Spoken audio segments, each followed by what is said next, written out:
శ్రీకాంతాచారి వర్ధంతి సందర్భంగా ఎల్బీనగర్లోని ఆయన విగ్రహం వద్ద నివాళులు అర్పించారు. తెలంగాణ ఉద్యమంలో ప్రాణత్యాగం చేసిన శ్రీకాంతాచారి సేవలను స్మరించుకునే కార్యక్రమంలో ఎమ్మెల్సీ ప్రొఫెసర్ కోదండరాం, తెలంగాణ జాగృతి అధ్యక్షురాలు కవిత పాల్గొన్నారు. శ్రీకాంతాచారి వర్ధంతి సందర్భంగా ఎల్బీనగర్లోని శ్రీకాంతాచారి విగ్రహానికి ఎమ్మెల్సీ కోదండరాం, తెలంగాణ జాగృతి అధ్యక్షురాలు కవిత పూలమాలలు వేసి నివాళులర్పించారు. తెలంగాణ రాష్ట్ర సాధన కోసం తన జీవితం అర్పించిన శ్రీకాంతాచారి త్యాగాలను ఈ సందర్భంగా స్మరించారు. ఈ కార్యక్రమానికి స్థానిక నాయకులు, కార్యకర్తలు, ప్రజలు కూడా హాజరై నివాళులర్పించారు. తెలంగాణ ఉద్యమకారుల తరఫు నుంచి, తెలంగాణ జనసమితి తరఫు నుంచి నివాళులర్పిస్తున్న చాలా పెద్ద ఎత్తున ప్రభుత్వం ఒక దాడికి దిగిన నేపథ్యంలో హంగర్ స్ట్రైక్ వెళ్తున్న కేసీఆర్ గారిని అరెస్ట్ చేసి ఆయన తీసుకెళ్ళిండ్రు. ఇటువైపు యూనివర్సిటీలో ఆ తెలంగాణ రాష్ట్ర కోసం ఊరేగింపుగా బయలుదేరినటువంటి విద్యార్థుల పైన విపరీతమైన లాఠీ చార్జ్, ఆ నిర్బంధం తీవ్రంగా కొనసాగుతున్నటువంటి సమయం. ఆ సమయంలోనే ఒక నిరసనగా శ్రీను ఆహుతయిండు. ఇక్కడనే ఎల్బీనగర్ చౌరస్తాలో ఆహుతై వాస్తవానికి తెలంగాణ ఆకాంక్షను ప్రపంచానికి చాటి చెప్పింది. మామూలుగా ఒంటి మీద వేడి నీళ్లు పడితేనే అమ్మ అని భయపడి మనం ఆవేదనకు గురవుతుంటాం. అటువంటిది శ్రీకాంతాచారి తన ఒళ్ళు కాలుతుంటే కూడా జై తెలంగాణ నినాదం తప్ప ఇంకొక నినాదం ఇవ్వలేదు. ఆయన ఆ విధంగా తెలంగాణ రాష్ట్ర సాధన ఉద్యమానికి ఒక దివిటీగా నిలిచిండు, ఒక మార్గనిర్దేశకుడు అయిండు. ఆ తెలంగాణ రాష్ట్ర సాధన ఉద్యమానికి ఆయన ఒక చోదక శక్తిగా నిలబడ్డాడు. అటువంటి వ్యక్తి నిజానికి ప్రాణాలు పోవాలని వరం కోరుకోలేదు. కానీ చాలా మంది తెలంగాణ కోసం బలిదానాలు ఇచ్చి ఈ రాష్ట్ర సాధనలో అమరులైపోయినరు. వాళ్ళల్లో కొంతమందికి అయితే ఇప్పటికీ సహాయం అందుతున్నది, కానీ ఇంకా చాలా మంది మిగిలిపోయే ఉన్నారు. వాళ్ళందరికీ కూడా ప్రభుత్వం సహాయం చేయాలి. రెండవది, ప్రభుత్వము మిగిలిన ఉన్న వాళ్ళకు కూడా పింఛను ఇవ్వాలి. అదే విధంగా తెలంగాణ ఉద్యమకారులు కూడా చాలా మంది త్యాగాలు చేయటం వల్లనే రాష్ట్రం సాధ్యమైంది. ఆ త్యాగాలు చేసిన ఉద్యమకారులందరికీ ఒక గుర్తింపు అనేది ఒక ఆత్మగౌరవాన్ని ఇస్తుంది. ఇంత పోరాటం చేసినందుకు మా సమాజం గుర్తుపెట్టుకున్నది అనేది ఒక సంతృప్తిని ఇస్తుంది. ఆ గుర్తింపునివ్వాలి. అదేవిధంగా ప్రభుత్వము ప్లాట్ కానీ ఇతర ఆర్థిక సహాయం కానీ అందించాల్సిన అవసరం కూడా ఉంది.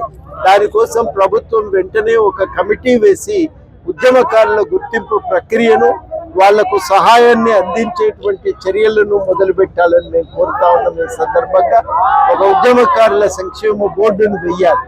అది తక్షణం చేయవలసిన పని. ఆ సంక్షేమ బోర్డును నియమించాలని చెప్పి ఈ సందర్భంగా ప్రభుత్వానికి విజ్ఞప్తి చేస్తున్నాం.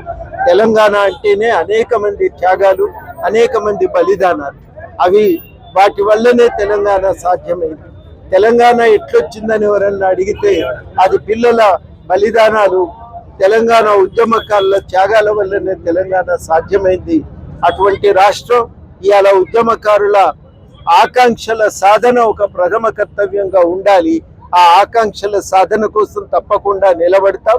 దానికోసం ఖచ్చితంగా పనిచేస్తామని ఈ సందర్భంగా శ్రీకాంతాచారి మీద మేము అందరం కూడా నిబద్ధతతో, ఆయన ఆశయాలపై నిబద్ధతతో కొనసాగుతామని ఈ సందర్భంగా ప్రజలకు హామీ ఇస్తాం. మరి ఎల్బీ నగర్ అంటేనే కంప్లీట్ గా ఉద్యమానికి పూరిటిగడ్డగా చెప్పొచ్చు.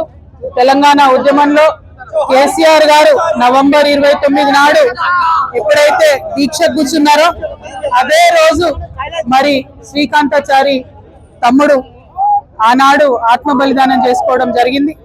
ఆ తర్వాత హాస్పిటల్లో ఉంచి తమ్ముడిని కాపాడుకునే ప్రయత్నం ఎంత చేసినా కూడా అది సాధ్యపడక డిసెంబర్ 3వ తారీఖు నాడు మరి తను ప్రాణాలు వదిలిన విషయం కూడా మనందరికీ తెలిసిందే. ఒక పక్క దీక్ష, ఇంకొక పక్క ఈ బిడ్డలు చేస్తున్నటువంటి త్యాగాలు, ఇంకొక పక్క వారి స్ఫూర్తితోని యావత్తు తెలంగాణ కూడా రగిలి ప్రతి ఊర్లో కూడా దీక్షా శిబిరాలు వెళ్ళడం, ప్రతి ఊర్లో కూడా ఆడబిడ్డలు బోనాలు, బతుకమ్మలు ఎత్తుకొని ప్రొటెస్ట్ చేయడం, విద్యార్థులు అన్ని యూనివర్సిటీల్లో మరి పోరాటం చేయడం, ఉద్యమకారులు ఎక్కడికక్కడ పంతం పట్టుకొని ముందుకెళ్లడంతో ఇవాళ రాష్ట్రాన్ని సాధించుకున్న విషయం మనందరికీ తెలిసిందే.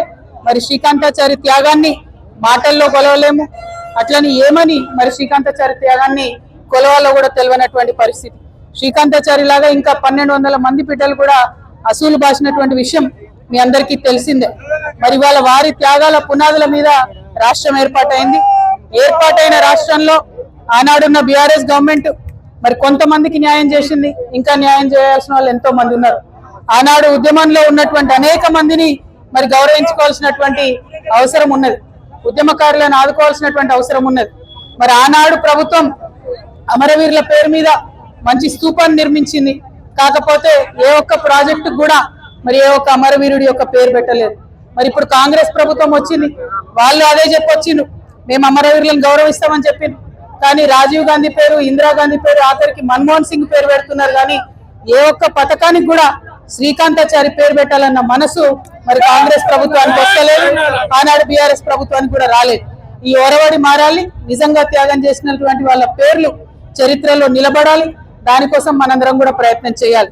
ఒక పక్క మన బిడ్డలు రాష్ట్రం కోసం మన ప్రాణ త్యాగం మనం చేసుకుంటే, సినిమా యాక్టర్ అయిన పవన్ కళ్యాణ్ ఆనాటి నుంచి ఈనాటి వరకు మనకు వ్యతిరేకమే.